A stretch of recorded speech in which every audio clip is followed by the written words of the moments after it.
অর্ণব আর অহনা দুজনের পৃথিবী ছিল একে অপরের রঙে আঁকা।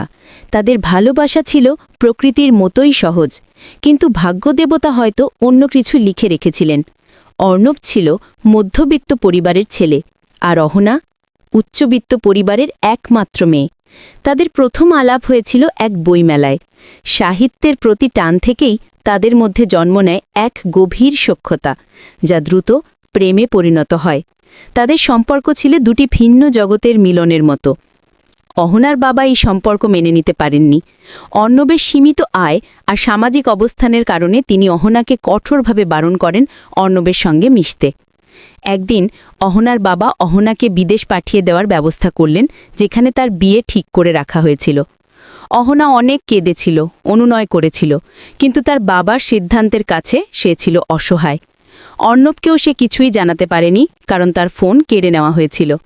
বিদেশের প্লেনে ওঠার আগের রাতে অহনা কোনো মতে এক টুকরো কাগজে তার মনের সব কথা লিখেছিল।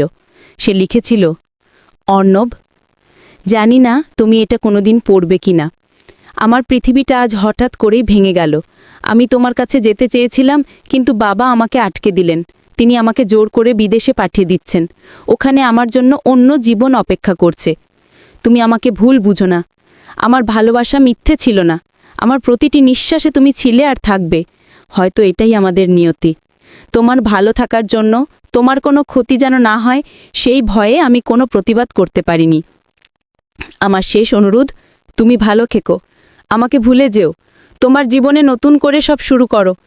আমার স্মৃতি তোমার চলার পথে যেন বোঝা না হয়। বিদায়, আমার প্রিয় মানুষ। আমার চোখে আজ শুধু জল, আর মনে শুধু তুমি। ইতি, তোমার অহনা। অহনা চিঠিটা কোনো মতে তাদের পাড়ার মোড়ের এক পরিচিত দোকানদার কাকুর কাছে দিয়ে যায়, যাতে তিনি যেন অর্ণবকে সেটি দেন। যখন অর্ণব চিঠিটা পেল, ততক্ষণে অহনার প্লেন আকাশে। চিঠিটা পড়তে পড়তে অর্ণবের বুকটা যেন ফেটে যাচ্ছিল। তার চোখে জল আর হাত কাঁপছিল।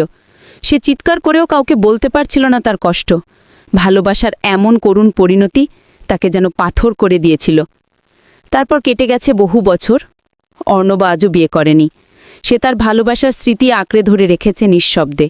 সে এখন তার জীবনের পথে একা। মুখে মৃদু হাসি থাকলেও তার চোখে এখনও অহনার শেষ চিঠির সেই মায়া আর বেদনার ছাপ।